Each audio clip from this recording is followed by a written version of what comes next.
Cricket ಜಗತ್ತಿನ interesting ಸುದ್ದಿಗಳನ್ನ quick ಆಗಿ ಹೇಳ್ತೇನೆ ಕ್ರಿಕೆಟ್ ರೌಂಡ್ ಅಪ್ ನಲ್ಲಿ. ನಾನು ಶಾಂತ. ನೀವು ಸುದ್ದಿಯಾನದ ಸಬ್ಸ್ಕ್ರೈಬರ್ ಆಗೋದಕ್ಕೆ ಮರಿಬೇಡಿ. ಬಿಸಿಸಿಐ ಗೌತಮ್ ಗಂಭೀರ್ ಮತ್ತು ಅಜಿತ್ ಅಗರ್ಕರ್ ಅವರನ್ನ ತುರ್ತು ಸಭೆಗೆ ಕರೆದಿದೆ. ಸಭೆಯಲ್ಲಿ ಆಟಗಾರರು ಭಾಗವಹಿಸುವಂತಹ ಸಾಧ್ಯತೆ ಕಡಿಮೆ ಇದೆ. ಮುಖ್ಯ ಕೋಚ್ ಗೌತಮ್ ಗಂಭೀರ್ ಹಾಗೆ ಮುಖ್ಯ ಆಯ್ಕೆದಾರ ಅಜಿತ್ ಅಗರ್ಕರ್ ಅವರೊಂದಿಗೆ ಬಿಸಿಸಿಐ ಕಾರ್ಯದರ್ಶಿ ಜೇವ್ದೀಪ್ ಸೈಕಿಯಾ ಹಾಗೆ ಜಂಟಿ ಕಾರ್ಯದರ್ಶಿ ಭಾಟಿಯಾ ಸಭೆ ನಡೆಸಲಿದ್ದಾರೆ. ಇಬ್ಬರಿಗೂ ಕೂಡ ಕ್ಲಾಸ್ ತೆಗೆದುಕೊಳ್ಳುವಂತಹ ಸಾಧ್ಯತೆ ಇದೆ. ಎರಡನೇ ಏಕದಿನ ಪಂದ್ಯಕ್ಕಾಗಿ ರಾಂಚಿಯಿಂದ ರಾಯ್ಪುರಕ್ಕೆ ಪ್ರಯಾಣ ಬೆಳೆಸಿದ್ದ ರೋಹಿತ್ ತಮ್ಮ ಏರ್ಪಾಡ್ಸ್ ಕೇಸನ್ನ ಮರೆತು ಬಸ್ನಲ್ಲಿಯೇ ಬಿಟ್ಟು ಬಂದಿದ್ರು.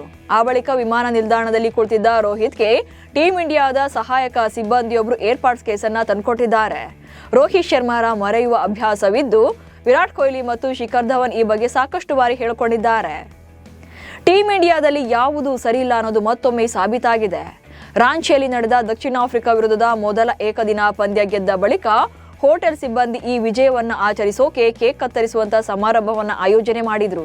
ನಾಯಕ ಕೆಎಲ್ ರಾಹುಲ್ ಕೇಕ್ ಕತ್ತರಿಸ್ತಾ ಇದ್ದ ವೇಳೆ ಅಲ್ಲೇ ಇದ್ದಂತ ವಿರಾಟ್ ಕೊಹ್ಲಿ, ಕೋಚ್ ಗೌತಮ್ ಗಂಭೀರ್ ಹಾಗೆ ರೋಹಿತ್ ಶರ್ಮಾ ಅಲ್ಲಿಗೆ ಹೋಗಲೇ ಇಲ್ಲ.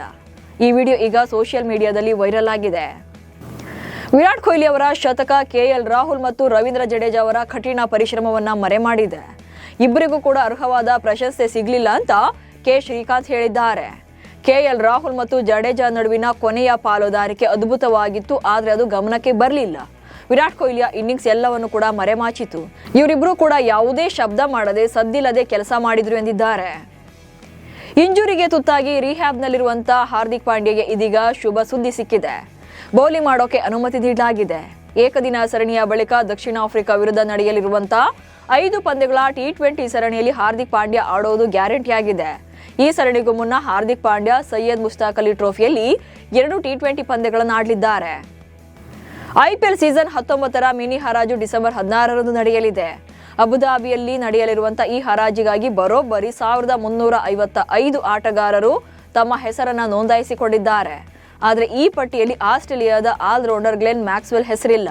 ಕಳೆದ ಸೀಸನ್ ಅಲ್ಲಿ ಪಂಜಾಬ್ ಕಿಂಗ್ಸ್ ಪರ ಕಣಕ್ಕಿಳಿದಿದ್ದಂತಹ ಮ್ಯಾಕ್ಸಿ ಗಾಯಕ್ಕೊಳಗಾಗಿ ಅರ್ಧದಲ್ಲೇ ಟೂರ್ನಿ ತೊರೆದಿದ್ರು. ಅಲ್ಲದೆ ಈ ಬಾರಿ ಪಂಜಾಬ್ ಕಿಂಗ್ಸ್ ತಂಡ ಅವರನ್ನ ರಿಟೈನ್ ಮಾಡಿಕೊಂಡಿರಲಿಲ್ಲ. ಸೈಯದ್ ಮುಷ್ತಾಕ್ ಅಲಿ ಟೂರ್ನಿಯಲ್ಲಿ ಕರ್ನಾಟಕದ ಯುವ ದಾಂಡಿಗ ದೇವದತ್ ಪಡಿಕ್ಕಲ್ ಭರ್ಜರಿ ಸೆಂಚುರಿ ಬಾರಿಸಿದ್ದಾರೆ. ಆರಂಭದಿಂದಲೇ ಬಿರುಸಿನ ಬ್ಯಾಟಿಂಗ್ಗೆ ಒತ್ತು ನೀಡಿದ ಪಡಿಕ್ಕಲ್ ತಮಿಳುನಾಡು ಬೌಲರ್ಗಳ ಬೆಂಡೆತ್ತಿದ್ರು. ಪರಿಣಾಮ ಪಡಿಕ್ಕಲ್ ಬ್ಯಾಟ್ನಿಂದ 6 ಭರ್ಜರಿ ಸಿಕ್ಸರ್ ಹಾಗೆ 10 ಫೋರ್ಗಳು ಬಂದವು. ಈ ಮೂಲಕ 45 ಎಸೆತಗಳಲ್ಲೇ ಶತಕ ಕಂಪ್ಲೀಟ್ ಮಾಡಿದ್ರು.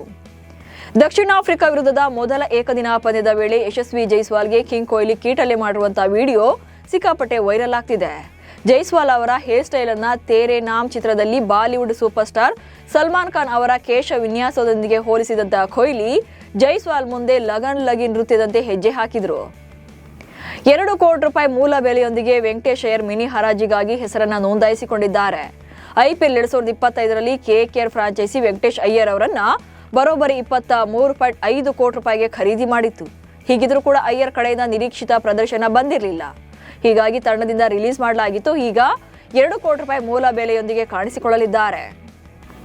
ಏಕದಿನ ಮಹಿಳಾ ವಿಶ್ವಕಪ್ ವಿಜೇತ ಭಾರತ ಮಹಿಳಾ ತಂಡದ ಆಟಗಾರ್ತಿಯರಾದ ಸ್ನೇಹ್ ರಾಣಾ, ರೇಣುಕಾ ಸಿಂಗ್ ಹಾಗೆ ಪ್ರತೀಕಾ ರಾವಲ್ ಅವರಿಗೆ ರೈಲ್ವೆ ಸಚಿವಾಲಯ ಆಫೀಸರ್ ಅಂಡ್ ಸ್ಪೆಷಲ್ ಡ್ಯೂಟಿ ಹುದ್ದೆಗೆ ಬಡ್ತಿ ನೀಡಿದೆ. ಈ ಮೂವರು ಆಟಗಾರ್ತಿಯರು ಔಟ್ ಆಫ್ ಟರ್ನ್ ಬಡ್ತಿ ಮೂಲಕ ಗ್ರೂಪ್ ಬಿ ಅಧಿಕಾರಿ ಹುದ್ದೆಯನ್ನು ಹೊಂದಿದ್ದಾರೆ. ಇವಿಷ್ಟು ಇವತ್ತಿನ ಕ್ರಿಕೆಟ್ ರೌಂಡ್ ಅಪ್ ಸುದ್ದಿಗಳು. ನಮಸ್ಕಾರ.